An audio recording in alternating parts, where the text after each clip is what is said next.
All right, welcome everyone. As you may have seen, today is a special lecture. We have our guest today here, Isaac. Isaac is a fifth-time competitor, I think he said, and previous winner, current MIT student. And today he's going to be presenting some very advanced and very helpful topics throughout Battlecode history and things that are still relevant to this day. So let's give him a quick hand, and yeah, we'll get started.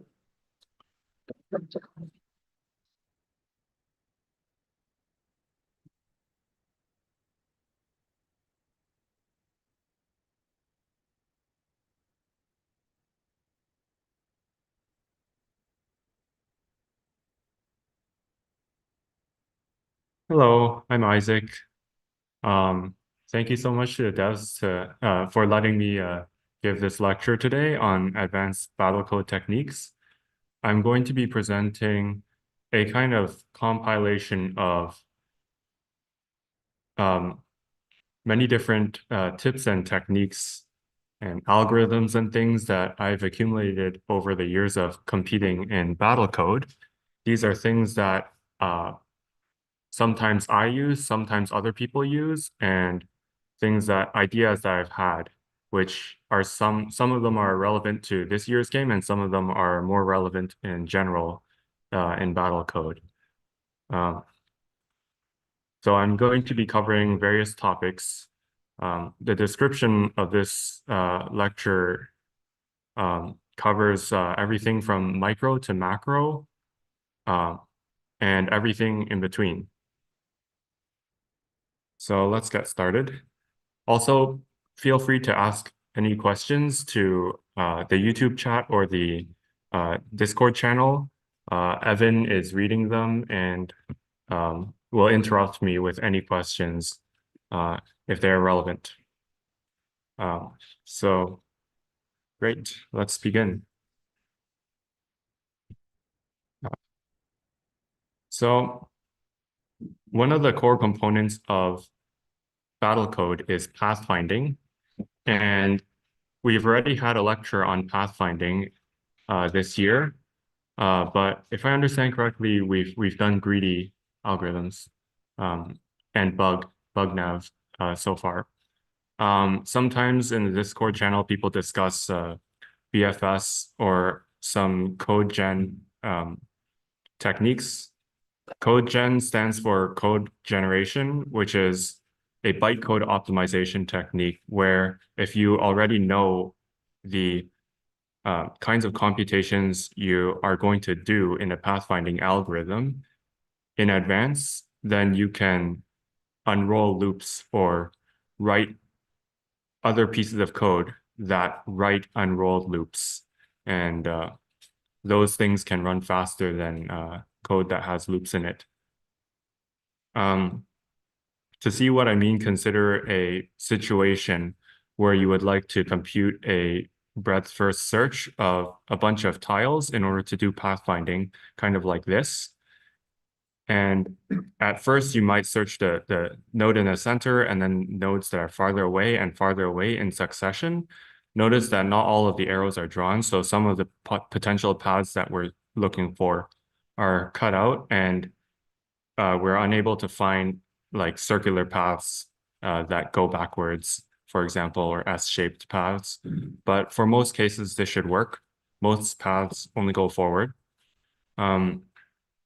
If we restrict ourselves to paths that only go forward, we can already predetermine that the nodes that we're going to search are going to be in a fixed order.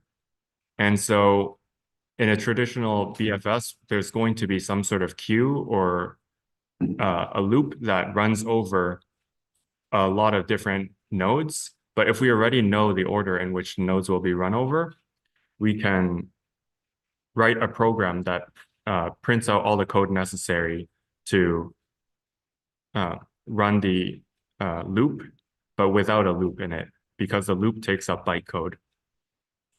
So, for example, I would use Python to generate some Java code that has unrolled loops in it, and that's essentially compiled code. Some further optimizations can be made with magic numbers and other things. Essentially, you pre-compute all the values that would be computed by the code. so that it does not run during while your bot is playing. So there's another technique that you can do, which is parallelized search. Essentially, this is kind of like a flood fill algorithm, except it's parallelized. So in a normal flood fill algorithm, you would go over every node that you would want to pathfind through, and you would determine the number of steps that is required to reach that node by the number of steps, the minimum of the number of steps required to reach all the nodes around it. And then you would do this repeatedly until you can reach all of the nodes that are reachable.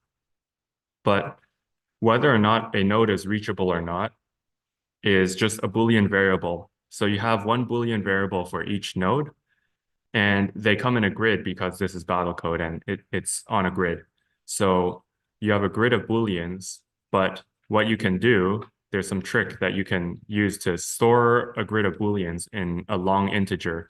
So for example, an 8x8 grid of Booleans, since a long integer has 64 bits, you can just store that in a long integer.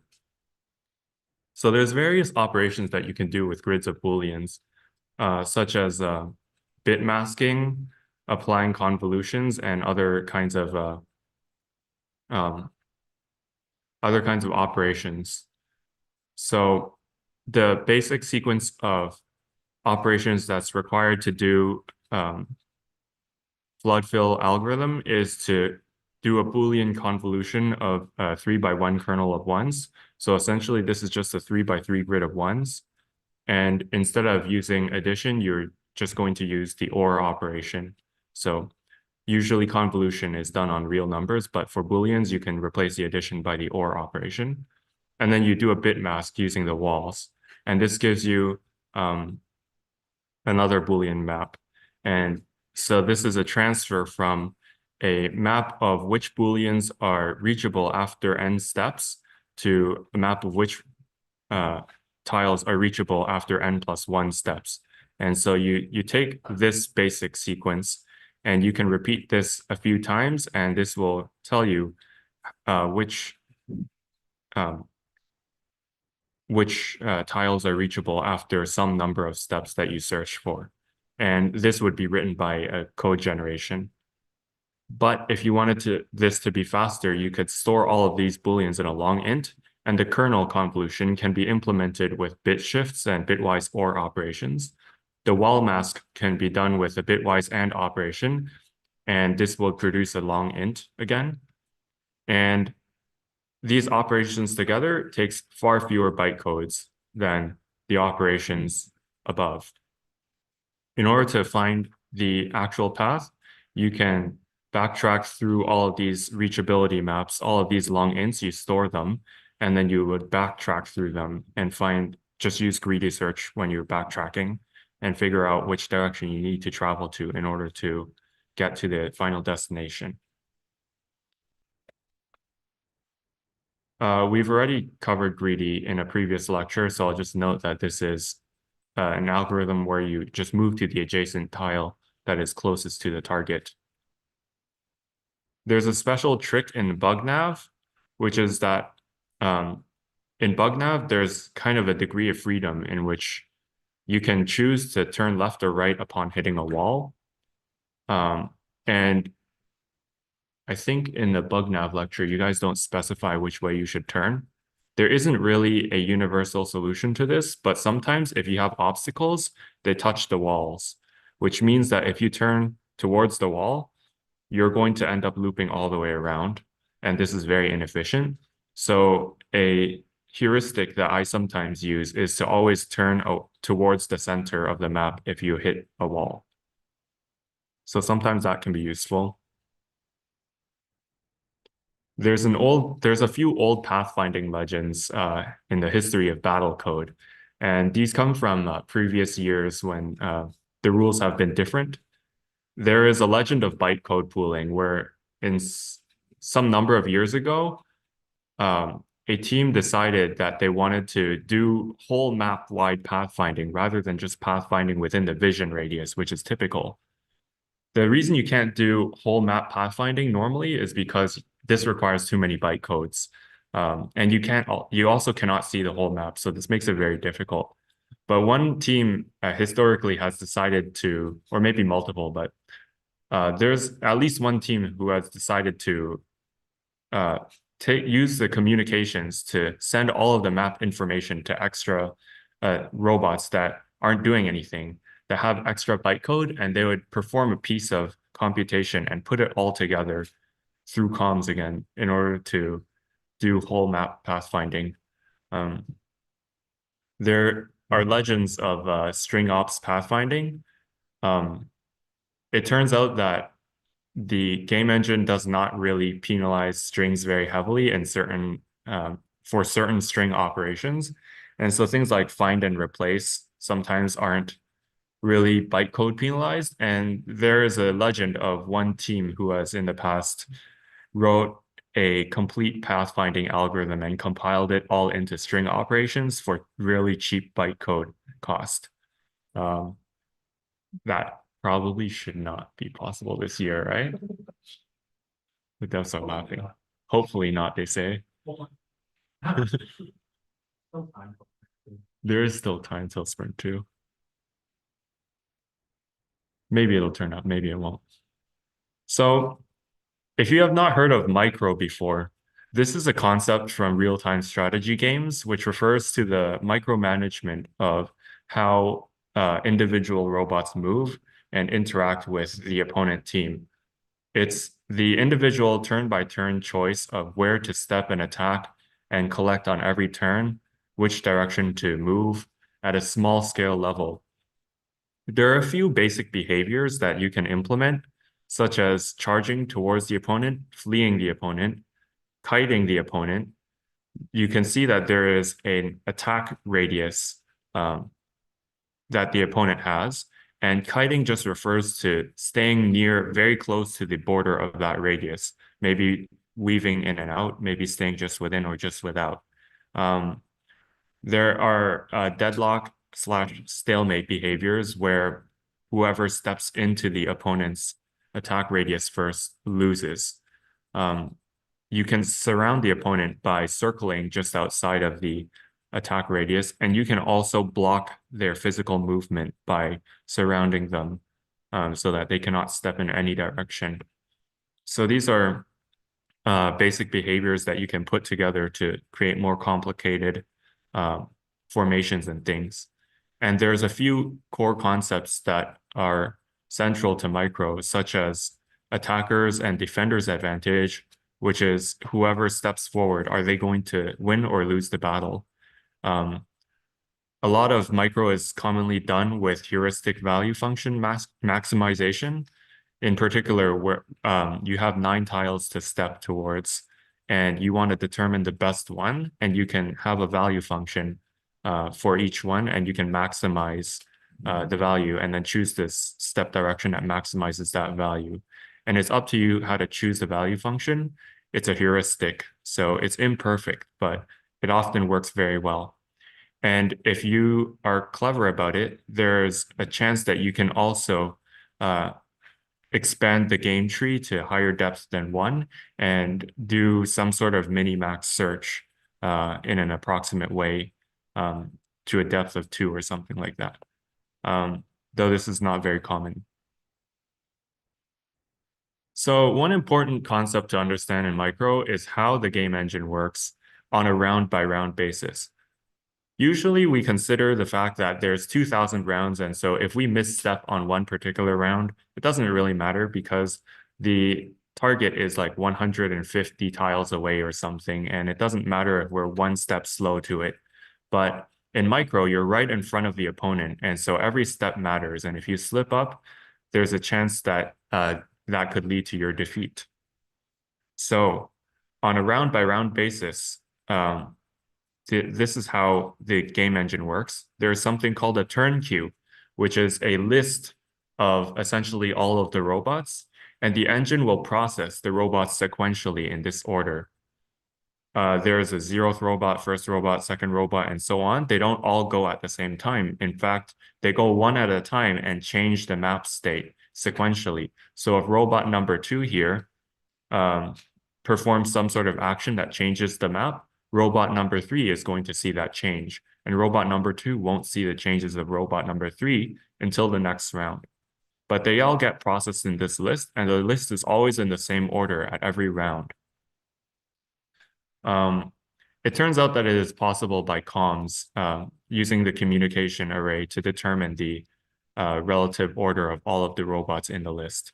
But that will take some algorithms. So knowing this, there's a few, maybe 1 or 2 basic facts that should be known, which is that if you take any 2 particular robots, they will always alternate their moves. So say, for example, your robot 3, red robot 3, and blue robot 1, when the robots get processed in this order, it always alternates 3, then 1, then 3, then 1, then 3, then 1. And so there's always no robot ever gets 2 turns before the other robot gets to act.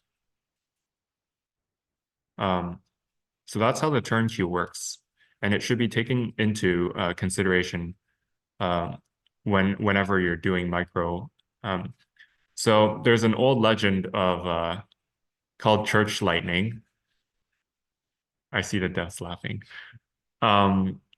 This is kind of a fun story. So once upon a time in a Battlecode many years ago, the devs had an oversight and they decided this particular year of Battlecode had a robot that could build a building, and this building could also build a robot. And the way that this worked, it was an exploitation of the turn queue. So the particular mechanic for that year was if, say, robot 1 here was a builder and it built a building, that building would be a new robot and it would be added to the turn queue at the very end in the same round that it was built. And that's funny because in the same round that building gets to act, and that building can build another robot that gets added to the end of that same round again. And what turns out happening is you can get a very long chain of robots and buildings building each other at the very end of a turn before the next round happens. And it all happens in 1 turn, and the opponent cannot even react to it. I think the devs patched it after that by having robots being built at the beginning of turns, beginning of the turn queue instead of the end, so they only get to act on the next round. But we had a team where at the very end of the round, or end of the 2000 turns, or however long that year was, one of the teams would spend all of their resources building a very long chain of robots, almost like lightning. It would shoot all the way across the map in a single turn and just be able to sneak into the opponent's base and use a lot of resources in 1 turn. So that's the legend of church lightning. Oftentimes, the team that found this, if I recall correctly, hid this strategy until the very final tournament and then just uploaded that at the very end. And it may have defeated a lot of people, but I don't remember exactly. So in order to do micro, sometimes it's very useful to think about the thought experiment of how a 1 versus 1 duck battle should turn out. And this will tell you a lot about how the general battle dynamic should be.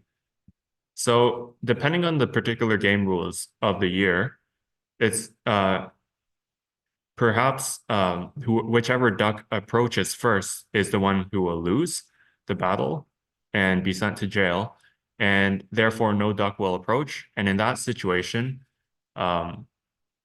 most battles will be a stalemate, and this is called defender's advantage. If the approaching duck wins, then the battle will typically become a chase, and this becomes an attacker's advantage. And there are some situations where 1 duck cannot force any interaction with another duck, or the first duck to see the other duck wins or loses the battle. But I don't think that's the case for this year. Yeah. Here's one thing that is relevant this year. So the way that the game engine works in the turn queue is that if your robot is at some particular point in the turn queue, at the very end of its turn, it calls this clock dot something about like going to the next round. But before then, it gets to spend all of its actions and movement and increase its cooldown however much it wants and in whatever order it wants. And most importantly, you can either choose to act before you move, or you can choose to move before you act. And so there are essentially two options here: attack, then step, then end your turn, or you can step and then attack, and then you end your turn. And this leads to some interesting conclusions, such as your duck should never stand still, because there's a way to exploit a duck that stands still in a 1 versus 1 battle. If that duck stands still, you step forward into their attack radius, you attack them, and you end their turn. And since you're within their attack radius, they can attack you and then end their turn. But the next turn, you can attack first and then step backwards outside of the attack radius. And then when you end your turn, the opponent cannot attack you. And so you get twice the amount of attacks compared to the opponent. And you just repeat this cycle, and eventually your opponent perishes. So that's a very interesting aspect of how micro is done this year. And this is caused in particular by the fact that the movement cooldowns and the action cooldowns are separated. If they were combined, then we would get a stalemate instead.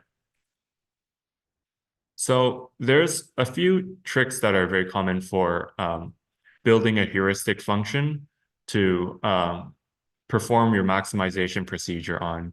The heuristic function, if you remember, we pick the direction that we step towards based on which one maximizes some sort of heuristic function. And I didn't specify what that heuristic function should be. And it is your choice, but there's some common choices like commonly you want to move towards the opponent flag. So you can prioritize, you can have some sort of penalty for being far away from the opponent flag. If you just use that, then you get greedy pathfinding essentially. But you can also add some penalties for being far away from opponents and close to opponents.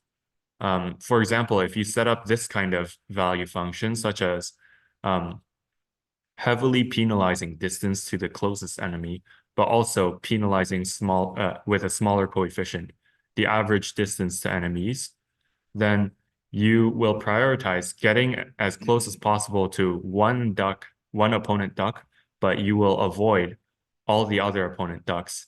And the reason this is an interesting strategy is because it means that no matter what, you will be able to get your attack, but all of the opponent ducks, some of them won't be able to attack you. So it's only important that you can attack at least one duck, but you don't want to receive attacks at all, if possible, other than that.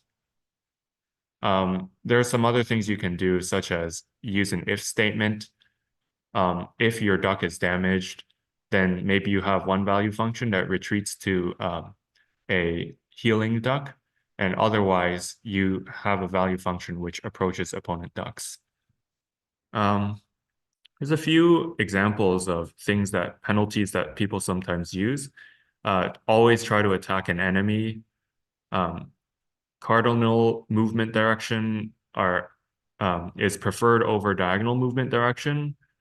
Sometimes this helps for keeping all of your ducks together or not stepping too far towards the opponent and making yourself backtrack later.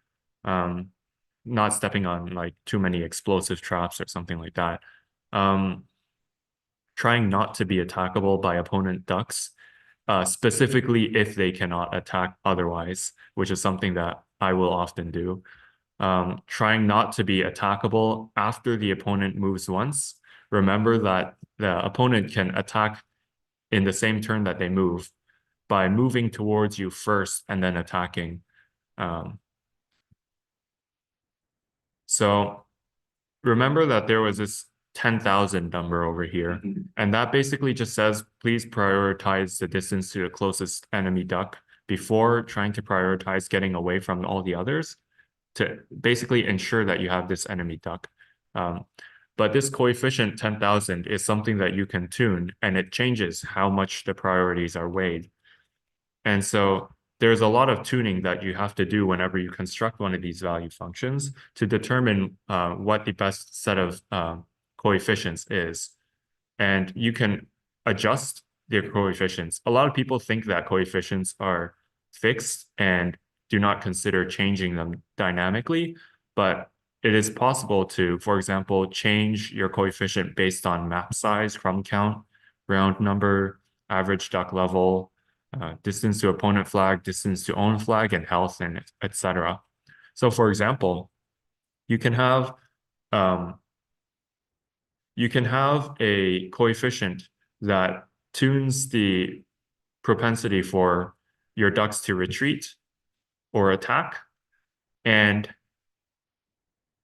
one thing you can do is you can set a condition where if you are very close to your own flag, you should no longer retreat because you should defend your own flag, and retreating will no longer do anything for you. Saving the duck won't do anything. And on small maps, you might want to be more aggressive. The devs will certainly make large maps and small maps. So yeah, it's important to adjust.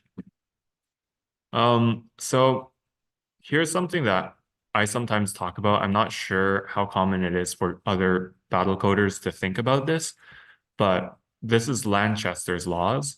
It's a set of differential equations that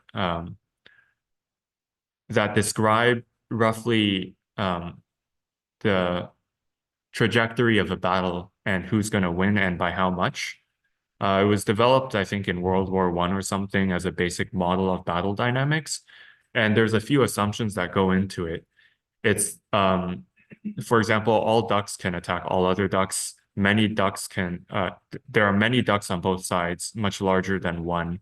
Ducks never heal, ducks never respawn, and attack is proportional to health.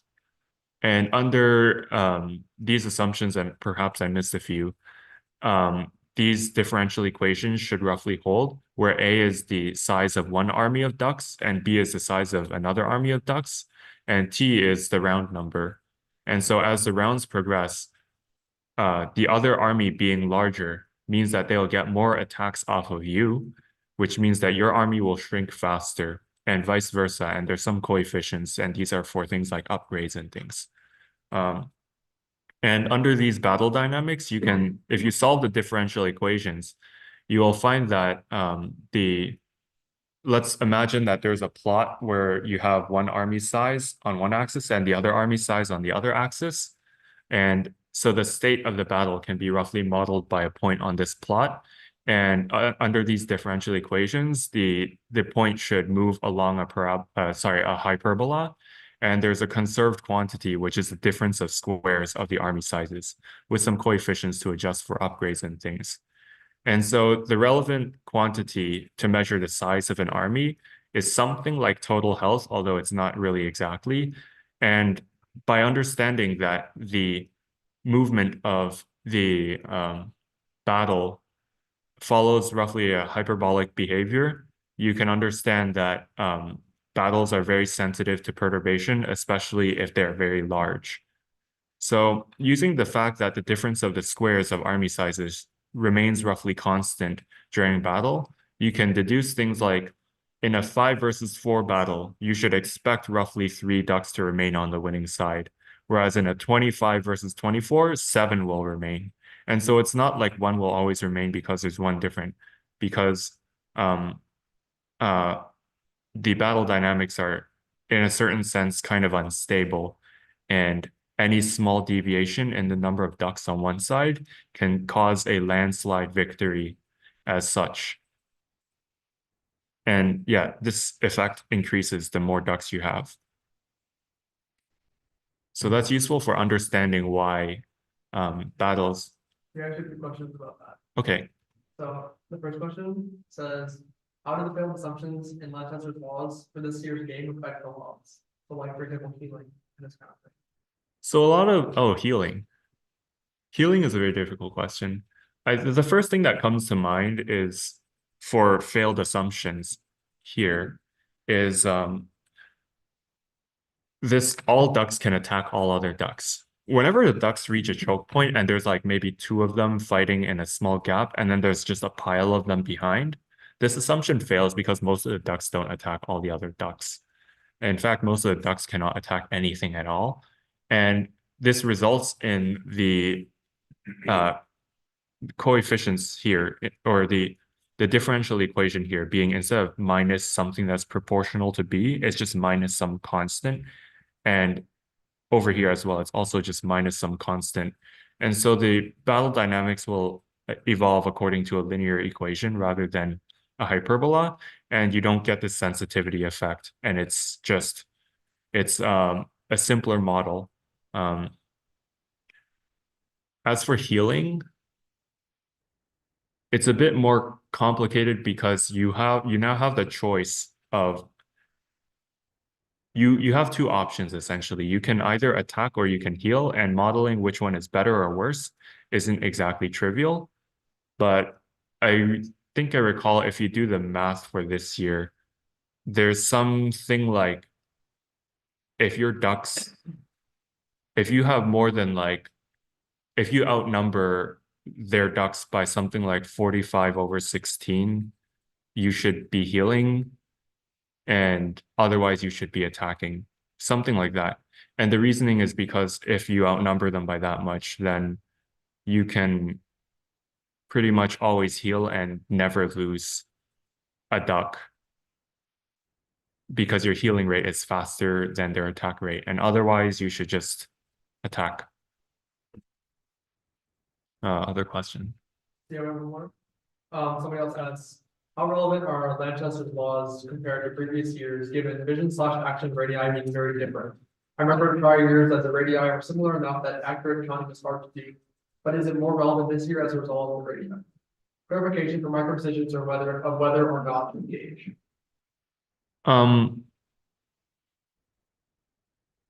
The thing about vision radii and attack radii is, what it basically affects is this assumption of all ducks can attack all other ducks. If your attack radius is small, that means that starts to break this assumption. But if you say, for example, like you have a really wide battle line of ducks against ducks that's maybe only one layer thick, then it's essentially true that all ducks can attack all other ducks. Because as long as every duck has some other duck to attack, that's kind of a weaker assumption. All ducks have another duck to attack. That's also sufficient for producing these laws. As for the vision radius being small, what that means is that you can't always detect the size of the opponent's army. You can do things like ID counting, where you just store the IDs in like the comms array or something, and you can slowly figure out, based on how many unique IDs you see, how large the opponent army is. And basically, not being able to predict or see how large the opponent's duck army isn't something that affects the direction the battle will go, but it is something that's important for decision making. Like, would you want to actually approach the other duck army, or would you rather retreat? Because you see this landslide thing. If you're 25 versus 24 and they're going to win with 7 left, and all you have to do to turn it the other way is add 2 ducks, then it may be the case that you would want to know whether they have something like 25 or 23 and attack or retreat depending on that. But otherwise, it does not affect the way that the battle will turn out, assuming both sides choose to engage. Okay, so now I'm going to talk about topological techniques, which is it might be relevant this year. There's been previous years where topological techniques have been more relevant, but essentially, like, what I'm talking about is physical blockage of movement and physical restriction. So here's the most basic example. If you have ducks standing on all 27 of the enemy spawn tiles, then they just can't spawn. It's not very useful this year. This is just an example of like the sort of idea or thought process that you go through when thinking about blocking. Obviously, if you've got all 27 of the spawn tiles blocked, you've probably already won the game, so you shouldn't be thinking about this. But there's some more subtle examples of blocking that are kind of similar. So suppose you have like a very large amount of opponent ducks coming towards your flag. There's some things that you can do like physical walling. Ducks are kind of hard to send to jail because it takes so many attacks. But if you want to delay them by delay them a lot, you can just have a long row of ducks. And as long as there are no holes in it, the opponent ducks cannot pass by unless they attack one and send it to jail. And so this can be a delay depending on how fast they can attack. And if you don't want to just attack the opponent ducks and send them to jail, this is an alternative. Say, for example, if you don't have enough ducks to defend. Walling ducks can also be replaced as soon as they're sent to jail. So if you have like a stockpile of ducks behind the wall, you can just quickly plug any gaps. So it's possible that walls can be made very difficult to break. There's one version of this where if you have a flag and you feel like you're under threat, there's a lot of opponent ducks around, you can simply put 8 ducks around it and they can't pass by unless they attack one and send it to jail. And if they're all healing each other, it might delay them by a bit. This is a variant of walling, of course. What am I talking about next? Rush, turtle, boom. Okay. So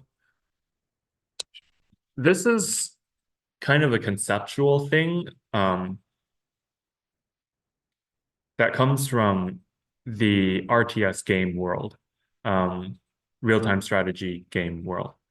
So in real-time strategy games in general, such as Battlecode, there are kind of 3 archetypes of strategies that a lot of other strategies are based upon.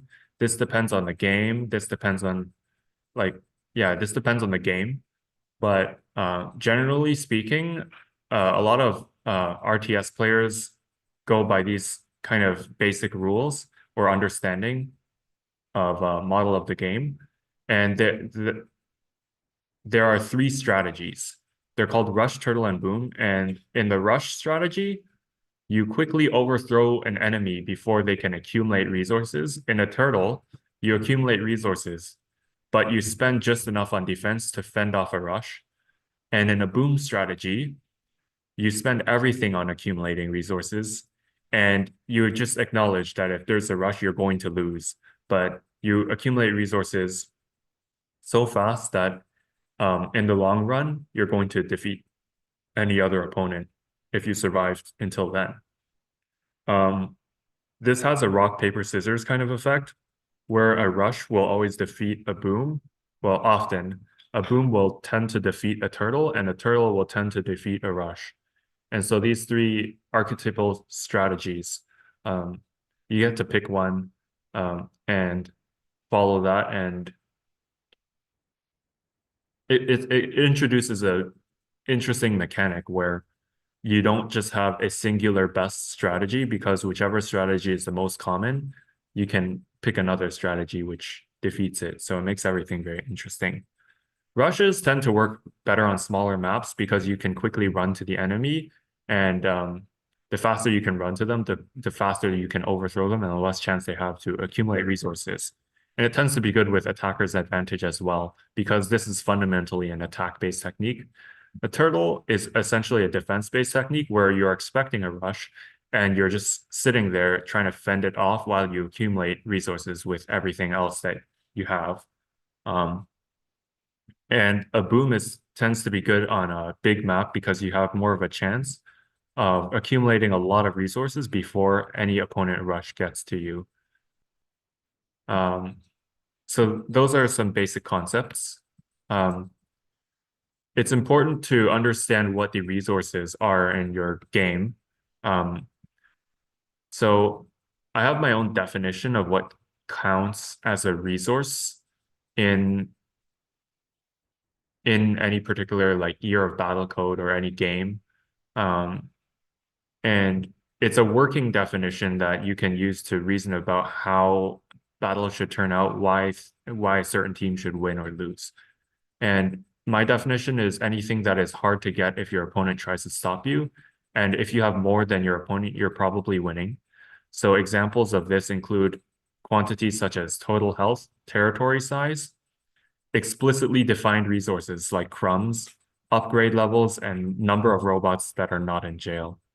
So usually a game will have explicit resources like crumbs, but that does not exclude all of the other quantities from my consideration of them as resources for purposes of trying to optimize my bot in the game. It turns out this year, I don't think crumbs are very important. They're quite important, but it's more important if you have like territory size or a lot of health or upgrade levels. And it's interesting that there are multiple kinds of resources in this game because this is kind of like there being multiple currencies in the world. You can define exchange rates, and essentially all the interactions that you make on the map are kind of like trades. So you can, for example, you can trade the two currencies of territory and health, and you can determine your own exchange rate to trade at to decide whether you should make these trades and to make better trades. An example of when these two things differ in value is when the map is small, territory is worth a lot compared to total health. You're willing to sacrifice more health for the same number of squares of territory as you versus in a large map. And this means that you might be able to calculate some sort of exchange rate between territory and health based on the map size, and you can feed that exchange rate into some sort of coefficient for micro heuristic based optimization to change how your micro behaves depending on the map size. So essentially, whenever you perform some sort of micro action, such as like approach the opponent, retreat, and do either an attack or heal, this is the way that I see it. It's effectively some sort of trade between different currencies. So you give up some total health for some territory, -3 territory for 1 total health. This is a big trade. It has a time delay and so on and so forth. And thinking through all the things that you can do and thinking about what kinds of effects it has on the various quantities, you can determine, you can automatically construct a lot of interesting strategies that come out emergently from the parameters that you've defined. So, for example, if the map is very large, you might be able to, if you write a bot where you optimize for the best micro trading action, you might end up with a bot that will automatically decide to essentially suicide ducks that are very far from the base to send them to spawn very fast, or suicide them in order to bring the total health up at a delay if you don't think the delay is very important or the territory that you're claiming is essential. And you can write a bot and have all of these kinds of behaviors be emergent, and you would have never known that you coded them in, but they would work very, very well. And there's a lot of behaviors that can come out automatically when you build a bot in this kind of way. I've not implemented it this year. I might try that later. Target selection is an interesting concept. This is the idea that if you have a bot and there's multiple things that you can approach, which one do you go to and why? So here's a dilemma. Say you're in the middle between an opponent flag and an opponent duck, and their duck line is actually behind you. Should you attack their duck line if you're already behind them, or should you just go directly to their flag? I don't actually know the answer to this one, but this is kind of the flavor of the question of target selection. What target do you select Should you go towards opponent ducks, your friendly flag, opponent flags, friendly ducks for healing, crumbs to collect them, or spawn locations to block them? And that's a very difficult thing that requires a lot of tuning and experimentation in order to optimize. Do you have any questions? No. One thing that you might be able to do is base your choices based on overall objectives of the game and what exchange rates you can compute. For example, you can ignore opponent ducks that aren't threatening to take your flags or resources. If they're walking around in the middle of nowhere where there are no crumbs or anything, then why stop them? You might want dynamic target selection where you don't attack opponent ducks depending on where they are, for example. So I'm going to go over exploration. This isn't really a thing this year because you have 200 rounds at the beginning before the dam lifts. But in a lot of pretty much most other Battlecode years, exploration is a large component because there is no dam, and whoever explores the map the quickest is sometimes the one who wins. I'll go over a few algorithms. The first one is mutual repulsion. And the way this works is you try to greedily path away from the nearest friendly robot. So this robot's going to go in that direction, for example.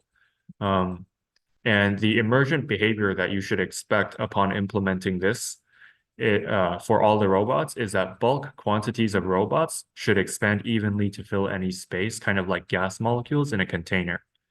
And they sometimes will also form a stable hexagonal lattice once the space is filled, because this is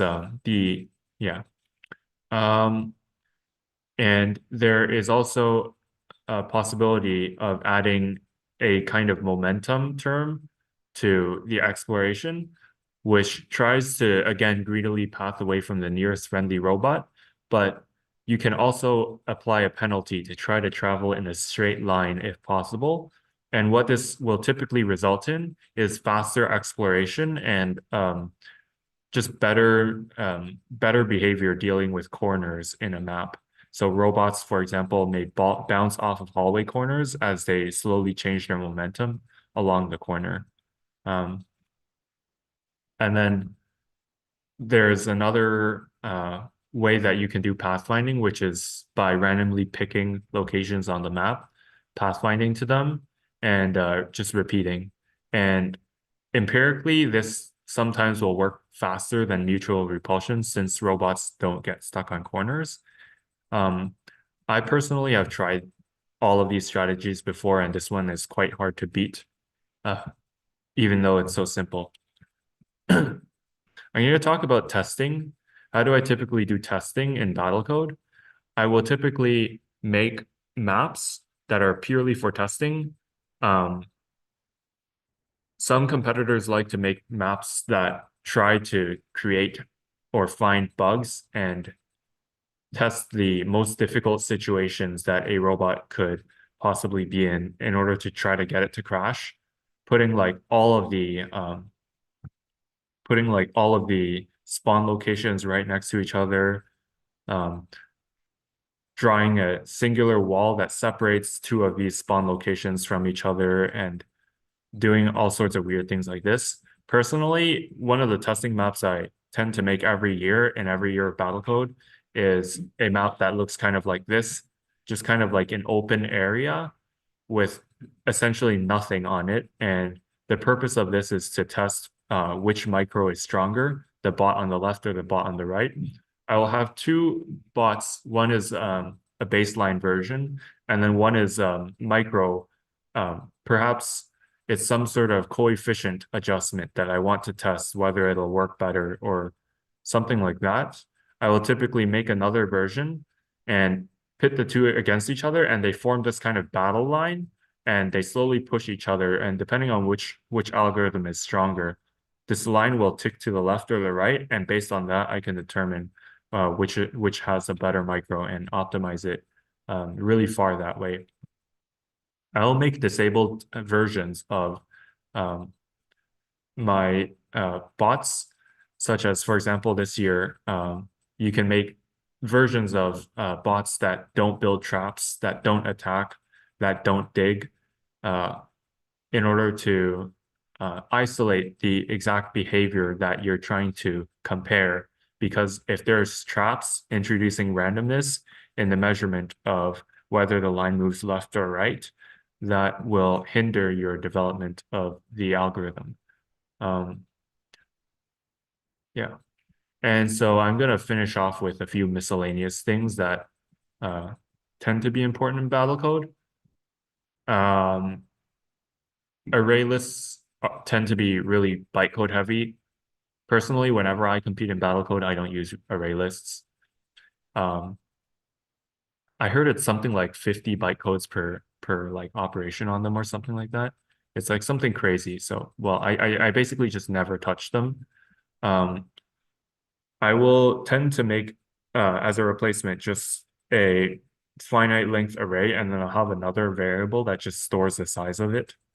And I will partially populate that array. This is a reverse for loop. Well-seasoned Battlecode participants will tend to use this particular design for a for loop. You don't go for int I equals 0, I less than n I plus plus. You do this instead. It is more bytecode efficient per iteration. And especially if you want to go 100 iterations or anything like substantial, you would want to use a reverse for loop if your algorithm allows for it. And this iterates through essentially I equals n minus 1 all the way to I equals 0 inclusive. And it goes exactly the same as just the reverse order. I already mentioned this, but this year it's possible to use comms to determine the order of your robots in the turn queue, which might be useful for micro. It also turns out this year that you can pass flags along faster than a duck can run. So this is potentially something that you don't know, but if you have a flag on the ground and you pick it up with a duck on one turn, and then the next turn, you move and drop the flag at the same time. So the next turn, you actually move the flag by a distance of 2 tiles. The first turn you pick up the flag, that moves it by 1 tile. Second turn you move and put it down, that moves it by 2 tiles. So you just use 2 turns for 3 tiles of flag movement. So if you have a chain of ducks that passes the flags along, you can actually move the flag faster than a duck can run, because a duck can run essentially 1 tile per turn, and a flag can be passed like at 1.5 times the speed. You can attack twice in 1 turn if your duck is fully upgraded because cooldowns.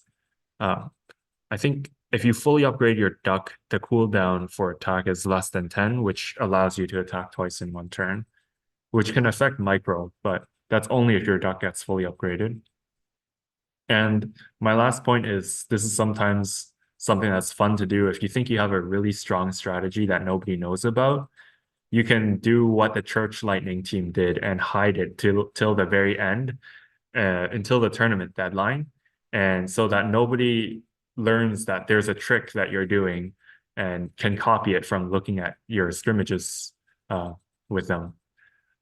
So sometimes that's a fun thing, but it's very rare. If you have a strategy, though, perhaps consider having some fun with that. Yeah. So thanks for letting me teach this lecture. Great to see you guys.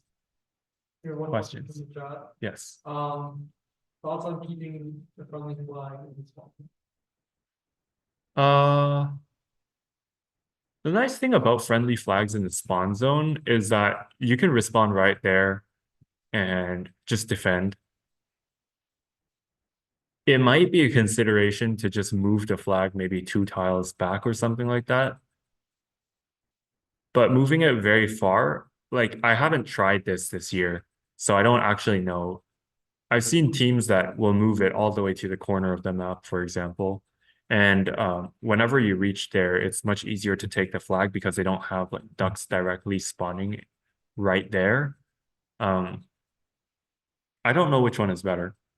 Uh, it might take more coordination to consider that the flags might not be in the spawn zone still.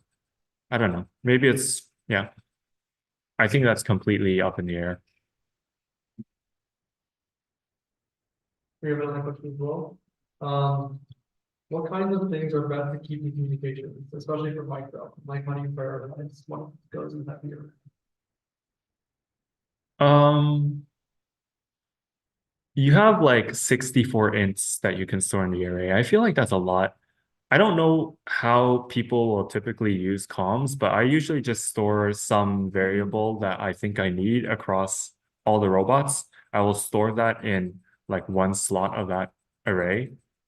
Maybe 4 slots or like 3 slots for some particular thing, like 3 slots for 3 flag locations. 1 slot that counts up all the robots.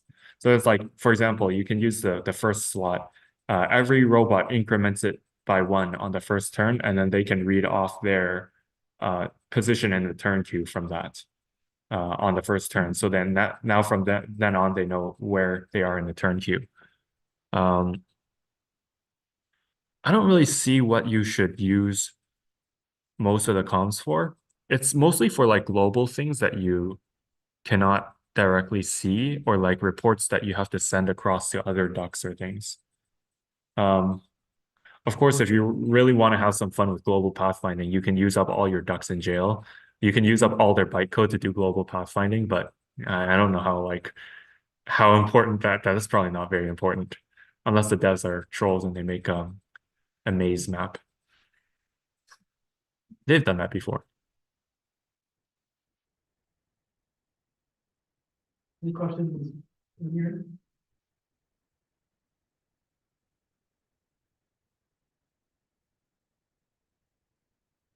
Any final questions in the chat? All right, well, let's give Isaac another round of applause. Thank you for coming up. And thank you for the final Battlecode lecture. We'll still have, we'll still make this room for the tournaments. But this is the last official lecture, so thank you guys so much for coming so far. And we'll be in communication soon with how to do player and kind of stuff in terms of getting credit for the class. Yep. So if there is more food as we go out. Oh, yeah, there's a confusion. Yeah. Oh, there's one more. Actually. Thoughts on detecting map symmetry? Detecting map symmetry. I think, like personally, what I usually do is just, if you ever like pass by an area where you can see 2 locations that should be symmetrical to one another, just pick a random one and check whether they're symmetrical.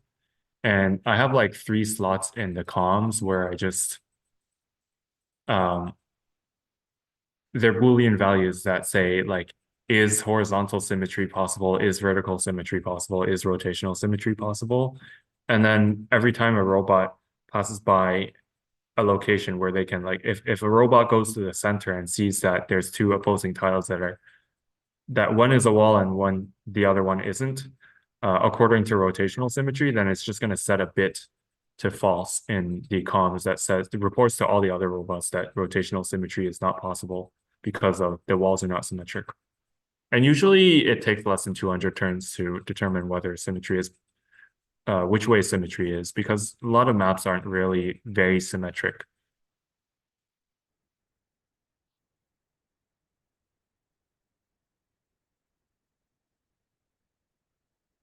Right. Thanks to the devs for hosting this great year of Battlecode.